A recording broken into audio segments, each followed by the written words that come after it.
From the opinion pages of the Wall Street Journal, this is All Things with Kim Strassel. Welcome to All Things with Kim Strassel, and this week we get to discuss all things Senate with West Virginia Senator Shelley Moore Capito, who is not only chairwoman of the Republican Policy Committee, number 4 in the Senate leadership, but also holds a gavel to 2 committees, the Environment and Public Works Committee and the Appropriations Subcommittee for Labor and Health and Human Services. Senator, welcome. Thank you for being on this week. Well, thank you, Kim. Thanks for having me on. I have to ask you, after many years, you have a new Senate colleague from West Virginia, Jim Justice. What's that like? It's great. Jim, obviously, I know well because he's governor for 8 years, but West Virginia is a small state. We all sort of know each other. So our families have known each other for years, and he's getting into it. And he's really, in some ways, it's been a lot better than what I thought it would be. I mean, I always thought it would be good, but it's really been great. Now, that's wonderful to hear. And I'm assuming you've had some quality time with baby dog then. Well, he doesn't bring baby dog every week, but he did. And as a special favor, he brought it when my granddaughter was touring with her school. I asked her what she would like to see, certainly assuming it would be something around me. And she said she wanted to meet baby dog. The nation's national hero. Yes. So, right. You are policy committee chair, and I do want to talk a bunch of policy today, including some really big policy choices that are facing the Senate, and namely the budget resolution and reconciliation process, which of course is going to be the vehicle for most of the president's agenda, his tax cuts, border dollars, defense dollars, energy projects. The Senate had put a huge amount of pressure on the House to pass the first step of this budget resolution and said, look, if you're not going to be able to do one big, beautiful bill, we'll go our own way with 2 bills. And then the House actually defied gravity and passed one. But that was about a month ago. And now there's a lot of focus on the Senate as to why it has not done its own one big, beautiful resolution in turn. What's the holdup here? Well, the holdup, honestly, if I look back to last week or the weeks before that, we were dealing with the continuing resolution. In other words, we had to complete funding from the 2025 year. That took some bandwidth, and we've been dealing and confirming the president's team. And that also is a duty just exclusively to the Senate. The House does not have to consider that. We also have a lot bigger time constraints in terms of how long it takes things to move through the Senate. We all hear it's slow. Well, it is slow. It's slower than I was in the House for 14 years, so I know the differences. But it sounds like I'm making a bunch of excuses. I think now I didn't say it. Yeah. That I do think did slow us up in terms of the last week that we were here. And then we were gone for a week, which we needed to go and test the waters back home to see how all this is playing out. So in terms of the budget, we will go to this. We're going to be here another 3 weeks before Easter. And the plan is to have a budget resolution up on the floor by the 3rd week that we're here. And we just had a very lengthy lunch, which we have, and I run the lunch. It's where we have our free-flowing discussion around our policies. And there's still some differences within our conference, so we need to iron those out because we all got to be on the same page here. We have 53. We don't want to lose anybody, and I think we are on the same page, but the devil's in the details. And so the Finance Committee is working this. The Budget Committee is working this. And then eventually, after we get our budget through, which hopefully will be in 2.5 weeks, then we can begin doing the policy to meet the measurements that we put into the budget resolution. So it's a 2-step process, really. Let me ask it this way. You all had a 2-bill proposal. And by the way, I was open to that notion too. And the idea behind that strategy was to very quickly pass one reconciliation bill that dealt with most of the issues that everybody agreed on. Border money, defense dollars, get that out quick, which you guys did. Right. And then push off the thorny tax stuff until later in the year. And one question I'm hearing from House members are, when they actually did pass that big, beautiful bill, were you guys actually ready to deal with this tax issue now? Well, I think we need to be. I think it's been a subject of conversation since way before the election, realizing the complexities of the 2017 reconciliation package we did to pass the tax and jobs bill under President Trump. So we know how complicated this can be. I think that we were surprised, happily so, that the House really pulled it together, and I'll give kudos to the speaker. He got it through without having to revote or stall the vote or anything. Sometimes those things, when you need to get a little arm twisting in, didn't occur. So, the president is the leader here in terms of how do we proceed. He kept saying, I can go with two bills, but I prefer one big, beautiful bill. And so that's what we're going with. And so I think the strategy of kind of getting an early win on the board went by the wayside. We're all on board with the one big, beautiful bill. We've just got to iron out whatever differences. How much are we going to save? What are we going to preserve from the Tax Cuts and Jobs Act? What are we going to do with the president's new agendas? What are we going to do with the business taxes? I mean, there's a lot that goes into this. And so we're in the process of getting those numbers, making sure we're in the right direction. The House wants to do SALT readjustment. Personally, I like the SALT that's in the last bill, the 2017 I'm with you there. bill. So I'm not interested in that, but I mean, I may have to swallow it. So they've got to work. They obviously have that in their package. So it may not appear outwardly as if we are moving, but we are definitely moving through the process. Let's talk about a couple of those differences, just because this is how our democracy works in our chambers. There are going to be different views. One area that needs to get settled, and I know it's a little wonky, but I'm going to dive into it anyway, because it is going to matter significantly in terms of the tax policy we get. And that is this debate between current policy baseline versus current law baseline.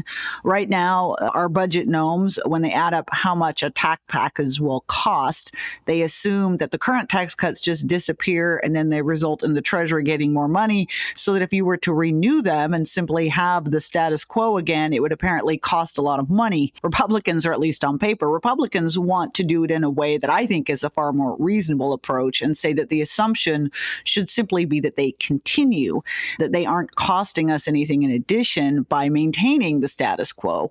I think that that's a solid approach.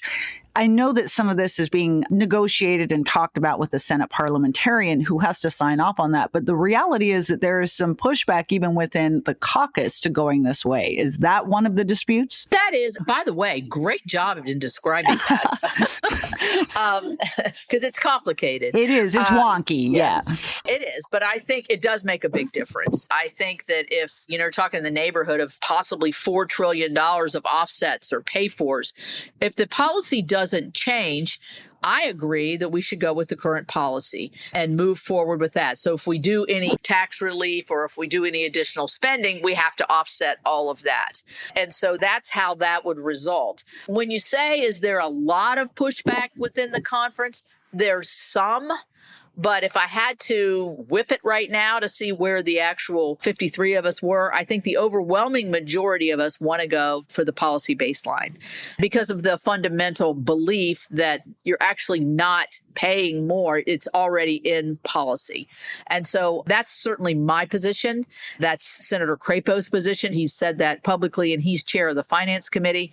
But it's yet to be determined what the parliamentarian will accept. And it's also, can we get 50 votes for that? That's a big question. I personally think in the end, we will get those 50 votes if the parliamentarian lets us go forward. Right. And I think this is also just a question of harmony in that CBO currently bakes in all of our entitlements into the baseline. They do not, cost us out for that every time that they get renewed, which is every year. They're just on autopilot. So I'm not quite sure why extending policy for taxes should be any different. Let me just add in here, I don't mean to interrupt, but, President Obama in the 2012 used the baseline for the extenuation of some of the Bush tax cuts. So this is not unprecedented. Yes. And the Democrats who are opposing it now are taking a very different position than they did back when Obama was in charge. We're going to take a quick break. When we come back, more with Senator Capito.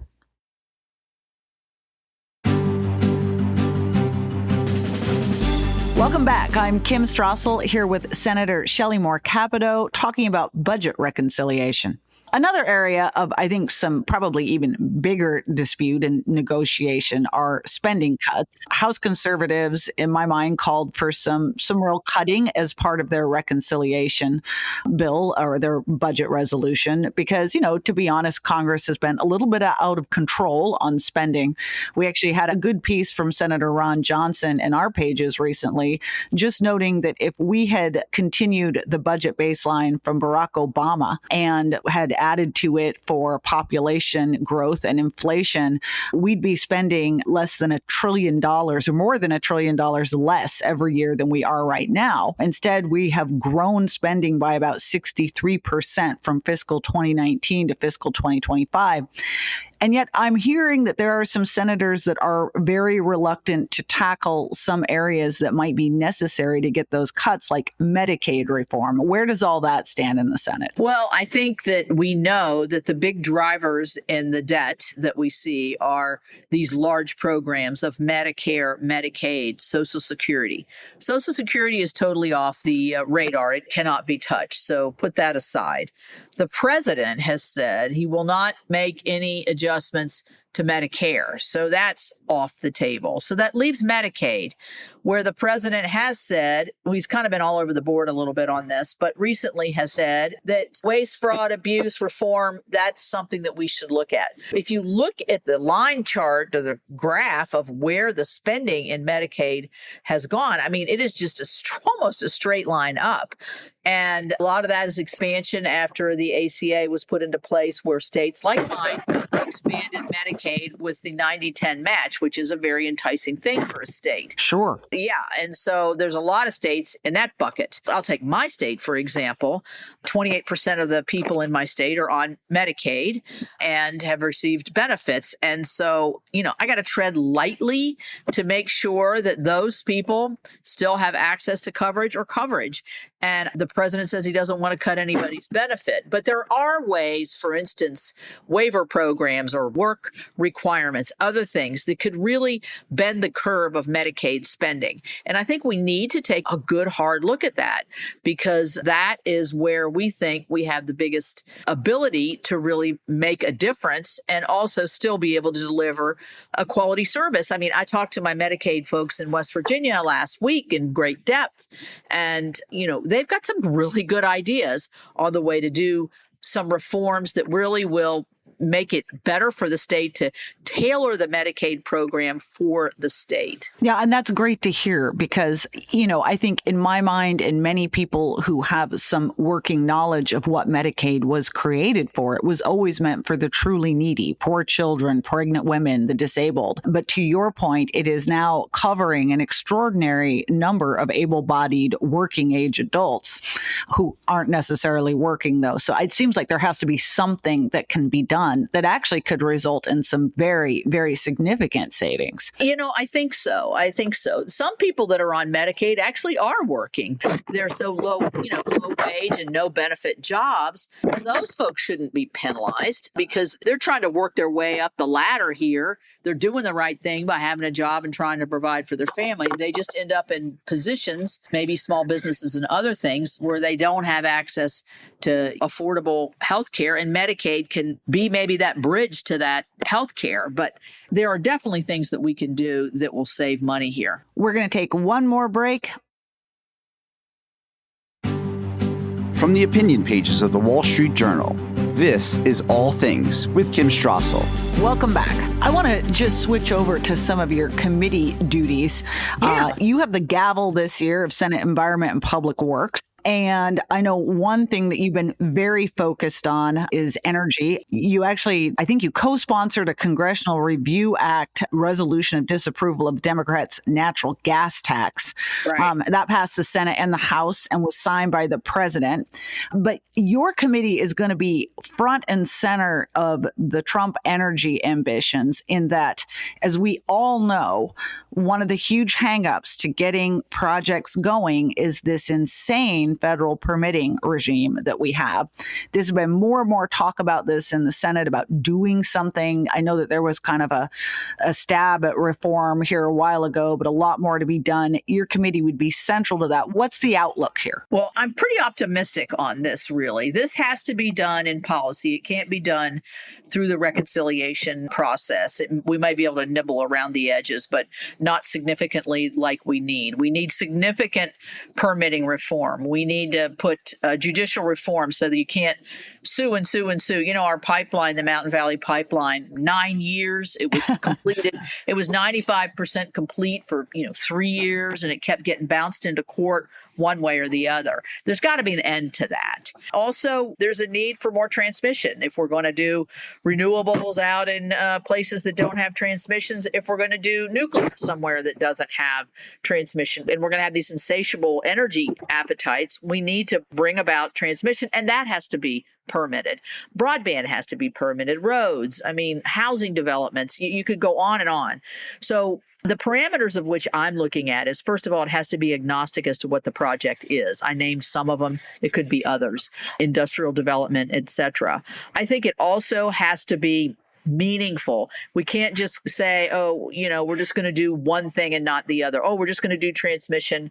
No, we can't do that. We've got to do it all, because that's the only way we bring together a qualified bill. NEPA reform, some 404, which is the Corps of Engineers permitting, some also permitting into the endangered species, which stops a lot of projects. We have issues with different species on the east than they do in the west, but it's still significant. So we already had one hearing. We kept the hearing open so we could have comments. We got 100 comments. I've talked to my House counterparts. I've talked to Sheldon Whitehouse, who's my ranking member from Rhode Island, and I'm hoping he'll be as good a partner as we think. Mike Lee over on energy is over there with Martin Heinrich. They're working together. We're pushing all the right levers. And of course, the president's energy team, I think, is just stellar. And so I think they're going to be pushing this as well and helping us hopefully get some kind of conclusive bill, hopefully by the end of the year. It's way past due. It's just so bureaucratic, so repetitive. And people just walk away because it gets too expensive. What's the lure for Democrats here? Because historically, they've been absolutely opposed to the kind of permitting reform you are laying out. Look at windmills. They're stuck in certain areas without any transmission. You're not building at an existing coal-fired power plant, or you're like maybe some nuclear plants are developing, one in Wyoming anyway, developing there. So you need that transmission. You need to be able to cite that for what they want. And so that's the hook. And so transmission will be a part of this, a big part. But then at the other side, we need to have some of this judicial review and NEPA reform to be able to make it more efficient and make it work. The president's National Energy Council, which is a new idea, you were talking about his team, but what do you see the role of that actually being? How is that going to be different or help in any way? Because we haven't ever had one before. What's it doing? Doug Burgum's heading it up. He's an energy state governor, and he also borders Canada, interestingly enough. So that whole dynamic is something he knows quite a bit about.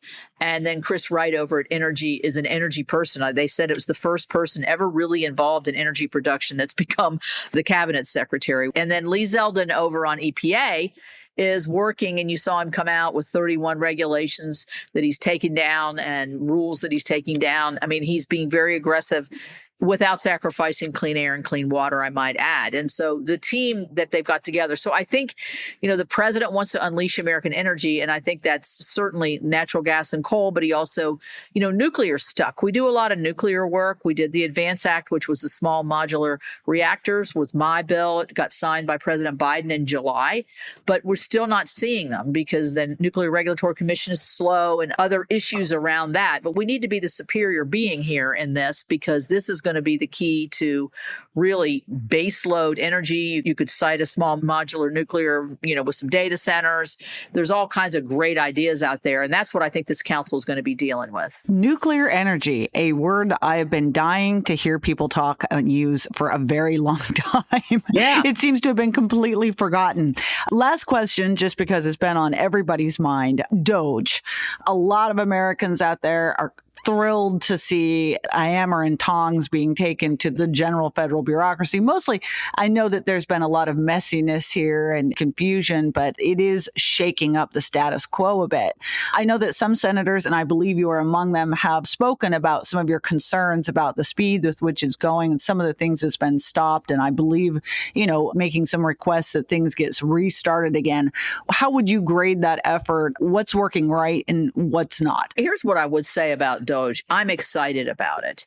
I think we've talked for years. I've been here for years, talked for years about reining in the bureaucracy, the bloated bureaucracy, making sure that, we're not creating new programs and not undoing programs that are no longer relevant. We have never gotten to that, and you can see the results of it. So I'm excited that DOGE is coming in, identifying projects that are no longer useful, identifying positions that are no longer really as core missions of our government. Technology has changed a lot. So taking down dated technology, getting rid of some of these buildings that are just sort of sitting there, not sort of sitting there, are sitting there. And so I'm excited about it. They have made some errors, but, they admit it. Okay, you're right. We did. Let's hire back. And so we did have a small community that has actually the Bureau of Fiscal Service in it, which has the lockbox for Social Security, believe it or not. But they lost 100 employees in a small community that relies on a large federal employer. That's a blow. But, we'll just have to absorb the blow, because I think the greater issue and try to help those folks reconfigure themselves, into different types of positions. And we're doing that.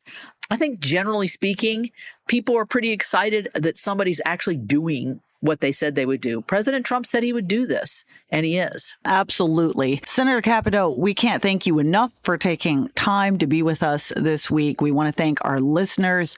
If you like the show, please do hit that subscribe button.